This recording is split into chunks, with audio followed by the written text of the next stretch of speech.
Apa kabar? Selamat tahun baru. Selamat tahun baru ya, tahun baru, semangat baru, sukacita baru. Saya diberi judul Peace Starts With Me, ya betul ya, Peace Starts With Me. Artinya damai dimulai dengan saya ya, damai dimulai dengan saya atau bersama saya atau pada saya. Intinya kita berdamai dengan diri sendiri. Semua di sini pasti ingin hidup damai, betul? Siapa yang mau hidupnya damai? Semua. Nah, kalau semua mau ikut damai, kita teruskan ya bacaan ini. Nah, kita mau ada damai di hati, betul? Damai, nggak galau, terus dan juga bisa hidup damai dengan semua orang. Siapa yang kira-kira 2023 yang lalu hidupnya penuh kedamaian? Ada? Nggak ada? Siapa? Oh, Anas, Yoha, puji Tuhan. Cuma Yoha satu nih yang hidupnya penuh kedamaian. Siapa yang kok banyak nggak damainya? Ada? Oh, ada juga yang banyak nggak damainya, ya kok nggak damai gitu. Nah, sekarang sebelum kita bicara lebih lanjut, kira-kira apa sih yang bikin nggak damai? Apa coba yang suka mengalami nggak damai? Kira-kira apa yang bisa bikin kita nggak damai? Oh, khawatir, betul, cemas, khawatir. Apalagi masalah, betul, masalah bisa bikin nggak damai. Apalagi mungkin satu lagi, ketidakpastian, benar, nggak pasti. Terus kita cemas, kita khawatir, ada masalah.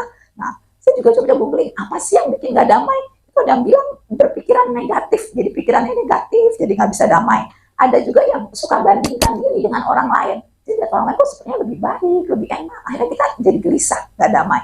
Bisa juga benci, kita punya dendam, terus terlalu menyesali masa lalu, atau suka ngeluh, itu bikin nggak damai. Nah, sebaliknya apa yang biasanya kita bikin damai? Jadi dari Yoha dulu yang banyak kedamaian, kira-kira apa yang bikin damai? Oh, nggak usah mikirin apa-apa, jadi nggak punya pikiran ya. Nggak punya pikiran, betul juga, jadi damai-damai aja terus. Apalagi kira-kira yang bisa, kalau ini kita damai nih, banyak duit bikin damai nggak? Oh, bikin dong, bisa juga ya, banyak duit kita bisa damai, kerjaannya bagus ya, bisa bikin damai. Ada juga yang bilang, saya itu baca berani berubah. Jadi kan hidup kita nggak sempurna, atau banyak kita, tapi kalau kita berani berubah, itu bisa bikin damai juga. Terus ada yang berlapang dada, jadi legowo, ya udah terima keadaan seperti ini gitu ya, ya udah nggak usah pikirin, emang begitu ya. Nah, jadi bisa damai. Terus juga berpikir positif, bersyukur dan berhenti mengeluh. Nah, itu kurang lebihnya. Nah, mungkin ada juga yang bilang, gimana mau damai ngadepin orang yang kayak gini setiap hari. Nah, misalnya gitu, aduh orang udah egois, udah nyebelin, mau menang sendiri, tiap hari ketemu dia, aduh udah nggak damai bawaannya. Atau mungkin ada yang, aduh keluarganya ribut mulu di rumah, jadi nggak damai. Ada juga yang, aduh keuangannya sulit, jadi nggak damai, mungkin banyak hal. Nah, hari ini kita belajar, setidaknya ada 3 hal yang membuat kita bisa damai. Nah, sebelumnya awal sebenarnya membuat kita tidak damai itu apa? Dosa, betul? Setuju nggak? Dosa. Sebelum ada dosa, waktu itu Adam dan Hawa tinggal di Taman Eden. Pasti hidupnya damai, setuju nggak? Waktu di Taman Eden sebelum jatuh dalam dosa, hidupnya damai, bisa bersatu dengan Tuhan. Nah, waktu mereka tidak taat dan dosa, mereka diusir sama Tuhan. Waktu mereka keluar dari Taman Eden, diusir keluar, Tuhan waktu bilang mereka akan mengalami susah payah. Ya tahu ya, kita nggak usah baca, pasti tahu dari cerita sekolah minggu, yang perempuan susah payah waktu melahirkan, susah payah waktu mengandung, yang laki susah payah cari duit, susah payah untuk bekerja, ada susah payah. Nah, akhirnya kita tahu berlanjut dengan kehidupan anak Adam siapa? Kain, dimana Kain juga waktu itu dia marah, dia begitu kesel sama adiknya, akhirnya dia membunuh Habel. Nah, itu menjadi tidak damai lagi. Nah, hari ini kita belajar yang pertama, gimana supaya kita bisa damai, itu kita mesti berdamai dengan Tuhan. Karena kan tadi penyebabnya kita putus sama Tuhan, jadi nggak damai. Nah, supaya damai kita mesti mendekatkan diri sama Tuhan, berdamai kembali dengan Tuhan. Nah, ini ya.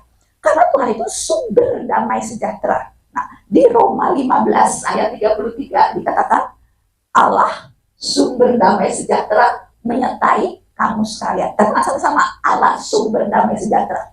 Allah sumber damai sejahtera. Kalau kita mau damai, kita mesti dekat sama sumbernya, betul? Nah, contohnya handphone, misalnya kosong, kita cas, kita perlu listrik. Nah, ini handphone mesti nempel, mesti dekat sama sumbernya. Itu juga kalau kita mau damai sejahtera, kita mesti dekat sama Tuhan. Karena Tuhan sumbernya damai sejahtera. Nah, dan Tuhan mau memberikan damai sejahteranya buat kita. Kita baca di Yohanes 14 ayat 27. Yohanes 14 ayat 27 dikatakan apa? Damai sejahteraku tinggalkan bagimu, damai sejahteraku kuberikan kepadamu, dan apa yang kuberikan tidak seperti yang diberikan oleh dunia kepadamu. Janganlah gelisah dan gentar hatimu. Nah, Tuhan mau kasih damai sejahteranya buat kita. Udah dia sumber, dia tinggalin, dia kasih buat kita. Nah, dan dibilang bahwa damai sejahtera Tuhan itu tadi apa? Tidak sama dengan dunia ini. Dan samanya di mana kira-kira? Damai sejahtera Tuhan sama damai sejahtera dunia kan nggak sama. Dan samanya di mana kira-kira? Nah, kita baca ya, kalau Tuhan punya itu seperti apa? Kita baca di Yohanes 14 ayat 1 dan 2. Ya, itu konteks dekat di atas ayatnya dikatakan di Yohanes 14 ayat 1 dan 2. Janganlah apa? Gelisah hatimu. Kok gelisah berarti nggak ada damai. Jadi jangan sampai gelisah, jangan nggak ada damai. Percayalah kepada Allah, percayalah juga kepadaku. Ayat 2 dikatakan kenapa kita jangan gelisah. Ayat kedua alasannya karena apa? Di rumah Bapakku banyak tempat tinggal. Jika tidak demikian, tentu aku mengatakannya kepadamu. Sebab aku pergi ke situ untuk menyediakan tempat bagimu. Jadi kita bikin udah nggak usah gelisah. Karena ada kepastian di rumah Bapak. Ada tempat tinggal buat kita. Amin. Tadi kesan aku bertanya, nggak ada kepastian. Bisa bikin, jadi nggak damai, nggak gelisah. Nah hari ini Tuhan bilang, Tuhan kasih damai cerah, ada kepastian. Kepastiannya tempat tinggal. Nah ini beda dengan apa yang dunia berikan. Beda dengan dunia di sini ya.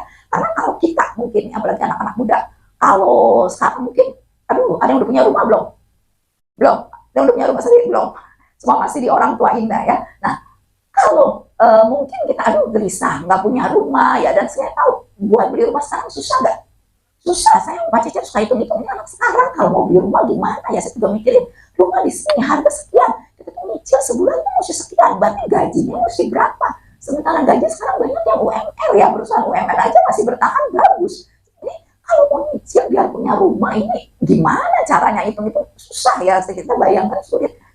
Terus ada yang mungkin kebeli tapi agak jauh banget sampai sulit untuk ditempati karena tidak memungkinkan, terlalu jauh. Itu kondisi saat ini. Tapi Tuhan bilang nggak usah gelisah, di rumah Bapakku banyak tempat tinggal. Jadi beda kalau Tuhan fokusnya, kalau kita mau damai bersama Tuhan, fokus ke hal-hal yang bersifat kekekalan, bukan semata-mata jasmani. Bedanya di situ. Damai sejahtera Tuhan lebih fokus ke hal-hal yang bersifat kekekalan. Bilang kiri kanan, fokusnya kekekalan. Ya, fokusnya kekekalan. Nah, di Roma 14 ayat 17 juga dikatakan gini. Roma 14 ayat 17, sebab kerajaan Allah bukan soal apa? Makanan dan minuman, tetapi soal kebenaran, damai sejahtera, dan sukacita oleh Roh Kudus. Jadi yang bikin damai sejahtera itu karena Roh Kudus. Kerajaan Allah itu soal damai sejahtera, damai sejahtera oleh Roh Kudus, bukan soal makan minum. Di situ bedanya. Kalau dulu mungkin kalau kita bisa makan enak, senang ya, damai enggak? Kalau bisa damai ya. Kalau kita bisa, apalagi sekarang tuh, aduh lihat IG orang, terus lihat yang potongan TikTok tuh, kalau makan sampai begitu terus yang belum makan gitu nih, kalau itu banyak banget kan, aduh, enak nih makan di sini. Apalagi saya punya grup WA tuh SMA tuh kan makan semua. Setiap hari sampai akhirnya diganti nama grupnya jadi food lovers, katanya food lovers, karena semua kamu jadi isinya tuh setiap hari makanan. Ada yang dari kebanyakan bakmi sama B2, terkadang yang lagi di restoran gitu. Saya suka kadang gila ini tuh makan enak-enak banget setiap hari gitu ya. Nah tapi kalau soal kerajaan Allah, damai sejahtera bukan soal makan minum. Kalau kita ngerti hal ini, kita akan jadi tetap damai, walaupun mungkin kita makannya sederhana ya tiap hari ya. Kalau saya mungkin juga makannya sederhana. Kita bukan sederhana yang mahal juga ya, ada sederhana tapi mahal katanya ya saingan. Nah, kita sederhana tapi di dalam kesederhanaan kita dekat sama Tuhan, kita fokus gimana hidup menyenangkan Tuhan, itu bikin damai ya, bukan soal makan minum. Jadi kalau hidup susah, kalau ini memang mungkin lebih berat, ya udah jalani. Tetap kita bersama Tuhan ada damai sejahtera ya, bukan soal makan minum. Nah, jadi Allah berinisiatif mendamaikan kita dengan dirinya ya. Kita baca di 2 Korintus 5 ayat 18 sampai 19 dibilang gini. Dan semuanya ini dari Allah yang dengan perantaran Kristus telah apa? Mendamaikan kita dengan dirinya, dan yang telah mempercayakan pelayanan pendamaian itu kepada kami. Ayat 19 dikatakan, sebab Allah mendamaikan dunia dengan dirinya oleh Kristus dengan tidak memperhitungkan pelanggaran mereka. Karena yang bikin gak damai, bikin kita putus hubungan apa tadi? Dosa, pelanggaran. Tapi di sini bilang, Tuhan mendamaikan dunia tidak memperhitungkan pelanggaran kita. Jadi ya udah, dosa kita tidak berikan. Malah dikatakan Ia telah mempercayakan berita pendamaian itu kepada kami. Kalau loncat ayat 21, Dia yang telah tidak mengenal dosa telah dibuatnya menjadi apa? Dosa karena kita, supaya di dalam Dia kita dibenarkan oleh Allah. Jadi Yesus Kristus enggak kenal dosa, tapi dijadikan dosa untuk menanggung dosa kita, menyelamatkan kita. Jadi Allah mendamaikan kita dengan dirinya dengan cara apa? Perantaran Kristus. Kristus enggak berdosa, dijadikan dosa. Dia menanggung dosa kita sehingga kita bisa berdamai dengan Allah. Nah, sekarang respon kita.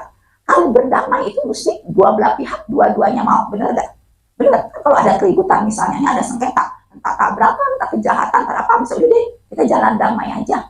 Nah, kalau jalan damai, yang mau damai siapa? Salah satu, tapi yang satu mesti mau juga. Kalau yang satu tetap mau damai, akhirnya bisa berdamai gak? Enggak, dua-duanya mesti damai. Jadi yang satu Allah udah mendamaikan, kita mesti merespon mau juga didamaikan ya. Di 2 Korintus 5 ayat 20. Nah, 2 Korintus 5 ayat 20 dikatakan gini.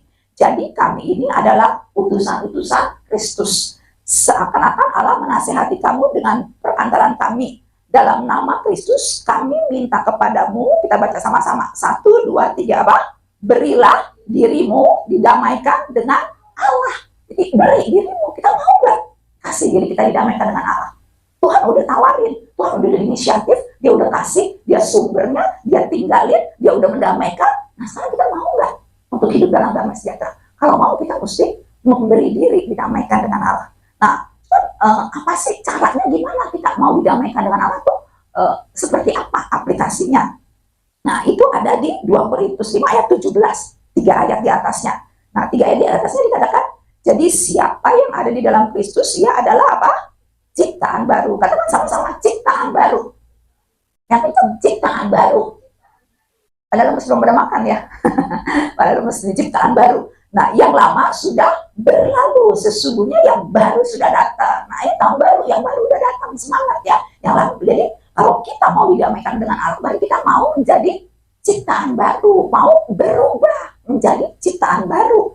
Nah, kalau kita mau memberi diri didamai dengan Allah, dengan cara apa? Menjadi ciptaan baru, mau berubah. Nah, berubah menjadi ciptaan baru itu seperti apa? Nah, lebih detail lagi ada di Yakobus 4 ayat 4. Ya. Yakobus 4 itu dijelaskan gitu. Hai kamu orang-orang yang tidak setia, tidakkah kamu tahu bahwa persahabatan dengan dunia adalah apa? Permusuhan dengan Allah. Jadi barang siapa hendak menjadi sahabat dunia, dia menjadikan dirinya musuh Allah. Nah, tadi kita mau apa? Berdamai dengan Allah, berarti nggak jadi musuhnya. Nah, cerita sederhananya gini. Dulu saya waktu SD pernah punya teman 2 cewek, musuh bebuyutan. Jadi itu musuh berat berdua. Yang satu namanya Rita, yang satu namanya Esra. Saya masih ingat tuh Rita sama Esra.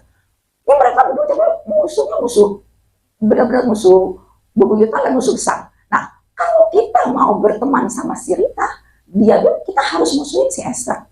Jadi dia begitu. Jadi kalau kita mau berteman sama Rita, musuh berat. Kalau kita berteman sama Esra, dimusuhin sama si Rita. Itu dan dia musuh besar sampai pernah itu satu kali mereka bisa jambak-jambakan di tengah jalan. Sepanjang jalan itu perempuan berdua dijambak-jambakan. Dia berhenti, dia jalan lagi maju berapa meter, dia jambak-jambakan lagi. Dia jalan lagi, jambak-jambakan lagi. Itu sampai segitu musuhnya. Nah, jadi begini sederhananya, kalau kita mau nih, kalau kita berteman dengan si Esra ini, kita dimusuhin sama si Rita. Kalau kita mau berteman dengan Rita, kita mesti jadi musuhnya Esra. Nah, begitu juga ini diceritakan katanya kalau kita bersahabat dengan dunia, ya bersahabat gini ya kan, ya bersahabat dengan dunia, kita jadi musuhnya Allah.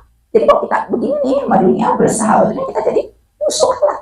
Nah, kalau kita mau berdamai dengan Allah, kita mesti jadi musuhnya dunia. Nggak boleh berteman sama dunia, nggak boleh temenan sama dunia. Kalau kita mau berdamai dengan Allah, nggak boleh ikutin cara hidup dunia, nggak boleh ikutin apa yang dunia mau. Bisa dimengerti nggak? Ngerti ya?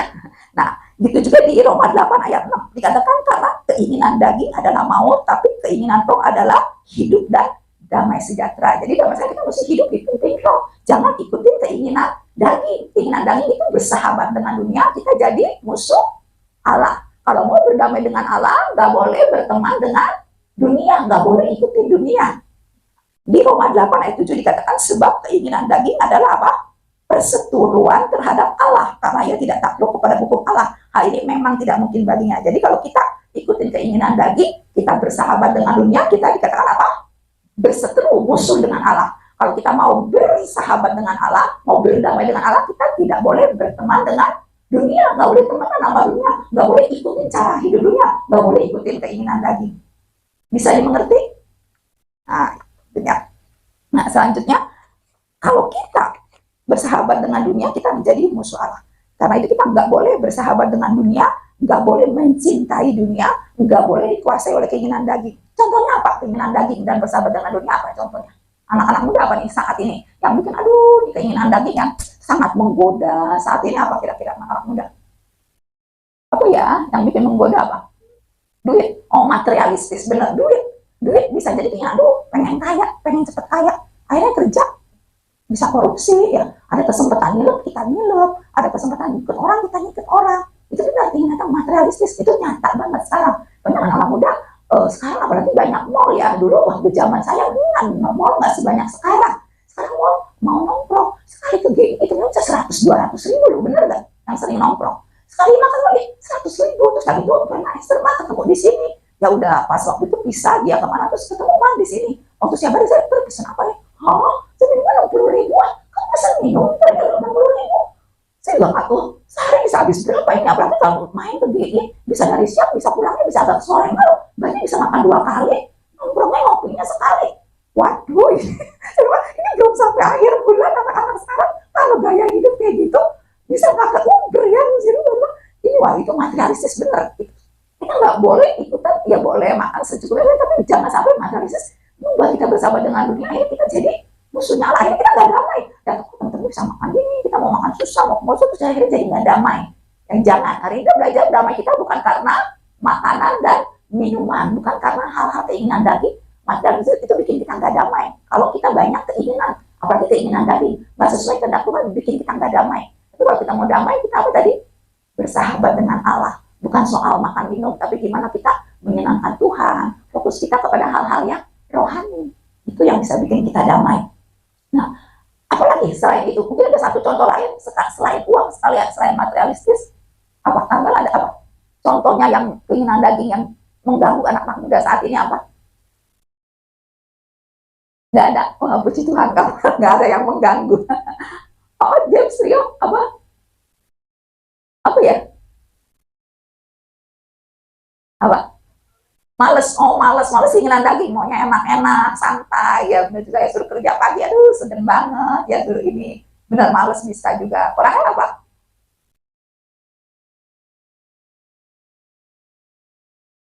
Mau instan, mau cepet, oh, maunya instan, nggak mau proses ya, apa-apa mau cepet, mau gampang, mau enak, ya betul juga, itu bisa juga. Jadi kita harus hari ini belajar, kalau kita hidup, hari kita belajar, kalau kita berdamai dengan Tuhan, kita jadi ciptaan baru, kita udah berubah, karakter berubah, kita nggak cinta dunia, nggak bersahabat dunia, nggak dengan keinginan daging, itu kita pasti damai. Tapi sebaliknya, kalau kita banyak keinginan, apalagi keinginan daging, bikin kita nggak damai. Ini prinsipnya, kiranya ini boleh menjadi berkat penguatan kita, sehingga kita mau menjadi ciptaan baru yang berubah, yang tidak lagi menginginkan dan bersahabat dengan dunia.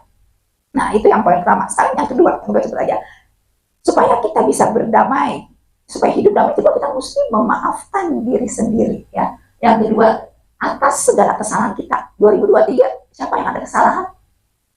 Ada kegagalan. Nah, kadang-kadang aku nyesel. Pernah nggak kita bikin satu kesalahan itu, aduh mestinya kita jangan gini. Nyesel. Kalau bang udah salah, udah itu hari ini Tuhan masih kasih kesempatan memperbaiki diri ya. Jangan nyesel sampai kita belajar memaafkan juga. Bahwa kita nggak sempurna, kita memaafkan, tapi jangan berbuat lagi. Ada contoh di Alkitab yang tidak memaafkan kesalahannya, sehingga akhirnya dia bunuh diri. Bunuh diri siapa? Yudas. Kita tahu semua ya, di Matius 27 ayat 3, waktu itu Yudas menyerahkan Yesus. Nah, waktu dia lihat Yesus dijatuhkan hukuman mati, dia nyesel. Dia pulangin uangnya 30 perak kepada imam-imam. Tapi di ayat keempat dikatakan, dia bilang, aku telah berdosa karena menyerahkan darah orang tidak bersalah. Tapi imam-imam bilang, apa urusannya? Itu urusan kamu sendiri. Akhirnya di ayat 5 dikatakan, ia melemparkan uang perak itu dan dia pergi dan menggantung diri. Ya, jangan sekali-sekali bunuh diri. Ya. Nah, ada satu kisah nyata. Nah, balik ke gambar yang paling atas, Dennis. Yang paling pertama itu ada gambarnya yang sebelah kanan. Yang itu kan yang kiri Yudas. Nah, yang sebelah kanan itu gambar yang difoto oleh Kevin Carter. Ya. Itu wartawan, dia hasil fotonya dapat penghargaan dunia, tapi dia bunuh diri akhirnya. Ya, karena yang fotonya yang kanan atas itu. Jadi waktu itu ada penghargaan tertinggi dari jurnalistik Pulitzer tahun 94 tentang seorang gadis, itu gadisnya lagi nangis, kelaparan, dan dia lagi merangkak kelelahan menuju kamp pengungsian PBB yang jaraknya 1 kilo. Dia nggak pakai pakaian, tulangnya kurus, nonjol di mana-mana. Nah, di belakangnya ada burung pemakan bangkai yang udah siap-siap makan. Karena udah kecium nih, kayaknya sebentar lagi hingga dia akan mati. Nah, fotonya ini diambil di Afrika Selatan oleh wartawan namanya Kevin Carter ya. Waktu dia dengar suara anak itu nangis, dia nungguin, dia liatin kok 20 menit, tapi burung pemakan bangkai itu nggak pergi-pergi. Dia liatin dan akhirnya dia foto, terus dia tinggal pergi. Anak ini dia nggak tolongin. Nah, karena dia mungkin takut tertular. Akhirnya foto itu waktu dia kirim ternyata dapat penghargaan dan dipublikasikan New York Times yang menerima foto tersebut. Tapi waktu foto itu dipublikasikan, ribuan orang telepon. Telepon ngapain ribuan orang? Kira-kira apa pertanyaannya? Hah? Mau apa? Oh, menyalahkan. Ya, betul, betul. Ada yang nanya, dia mati nggak? Nanya follow up lebih lanjut. Terus, kok dia sampai nggak ke tempat pengungsian? Terus dia makan burung nggak? Terus benar ada yang, gimana saya bisa nolong? Dan benar menyalahkan. Ada yang nanya, kenapa si Kevin nggak nolong? Akhirnya dia begitu menyesal setelah 2 bulan, akhirnya dia bunuh diri. Ya, apapun kesalahan kita saat ini, jangan pernah terpikir untuk bundir. Ya, sekarang istilahnya terkenal ya bundir. Itu saya juga nggak tahu, teman saya, si itu bundir. Hah? Teman saya dong itu kayaknya bundir deh katanya. Karena ini. Nah, mungkin ada kesalahan 2023 yang kita, aduh, begitu kita sesali, ya udah Tuhan masih kasih kesempatan kita memperbaiki diri. 2024 kita mau hidup lebih baik. Jangan bikin kesalahan yang sama. Jangan bikin kesalahan-kesalahan baru. Dan jangan sekali-sekali terpikir untuk bundir. Karena kalau bundir, itu si pembunuh dan yang dibunuh mati sekaligus. Betul ya? Kalau bundir berarti yang membunuh dan yang dibunuh matinya barengan. Dan kita tidak memberi kesempatan kepada si pembunuh untuk bertobat. Karena dia langsung mati sekalian sama yang dibunuh sama yang membunuh. Karena satu orang dia juga ya. Dan dia tidak ada kesempatan untuk bertobat. Nah, kita bunuh orang aja kita salah, dosa. Apalagi bunuh diri sendiri, kita nggak memberi kesempatan kepada diri kita untuk bertobat setelah membunuh. Ya, kita mau memperbaiki, tapi kita ya jangan berbuat lagi. Tuhan Yesus aja yang di waktu kedapatan perempuan berzina, tahu semua pasti ceritanya ya, di Yohanes 8 ayat 11, Yesus bilang, aku pun tidak menghukum engkau, pergi dan jangan berbuat dosa lagi. Dan di 1 Korintus 15 ayat 34 juga dikatakan, sadarlah sebaik-baiknya dan jangan berbuat dosa lagi. Nah, tapi ada satu tokoh yang juga berbuat dosa, tapi dia memperbaiki diri. Siapa di Alkitab? Petrus. Petrus juga menyangkal Yesus berapa kali? 3 kali. Tetapi di Matius 26 ayat 75, waktu itu dikatakan Petrus ingat apa yang Yesus katakan sebelum ia berkokok, kau menyangkal aku 3 kali. Petrus keluar menangis dengan sedihnya. Tapi di kisah 2 ayat 14 itu perikop dengan judul khotbah Petrus. Dan di ayat 41 di kisah 2 dikatakan, orang-orang yang menerima perkataan Petrus memberi diri dibaptis. Dan hari itu jumlah mereka bertambah berapa? 3.000 jiwa. Jadi Tuhan masih mau pakai Petrus. Akhirnya Tuhan masih kasih kesempatan untuk Petrus walaupun bersalah. Jadi apapun saat ini yang kita buat, kita belajar menerima keberadaan kita, mengampuni kesalahan kita, memaafkan diri sendiri, dan kita mau hidup lebih baik lagi 2024 ini bersama dengan Tuhan ya. Nah, sekarang poin yang terakhir, gimana supaya kita memiliki damai? Terakhir kita mesti punya pikiran positif tentang diri kita sendiri. Karena salah satu yang bikin gak damai kalau memang pikirannya negatif terus, ya aduh kok saya begini, kok saya tidak seperti orang lain, kok saya salah, saya ini itu. Kita mau belajar juga berpikir positif tentang diri kita. Ya, kita semua punya kelebihan, betul? Kita punya kekurangan, kita punya ketidaksempurnaan, dan kita belajar hari ini menerima apa yang Tuhan kasih. Mungkin ada lebih, ada yang kelebihan lemah, ada yang kelebihan lemak, terus ada yang kekurangan, kurang cantik mungkin ya, ada yang kurang pinter, ya udah terima, menghargai diri kita ya. Nah, di Filipi 4 ayat 8, Filipi 4 ayat 8 dikatakan, jadi akhirnya saudara-saudara semua ya, coba kita bilang sama Pak, semua yang pertama yang apa? Yang kencang, semua ya. Kedua, mulia. Ketiga, adil. Terus, suci. Terus, manis. Keenam, terus yang ketujuh, kebajikan. Yang ke-8, patut dipuji. Pikirin semuanya itu. Jadi begitu ada pikiran kita cek nih, ini bener nggak nih? Ini mulia nggak? Ini adil nggak? Suci nggak? Manis nggak? Sedap nggak didengarnya? Ini baik nggak? Patut dipuji nggak? Kalau itu semua baru kita pikirin. Tapi kalau kebalikannya, yang kayak tadi Anas bilang, kenapa Anas?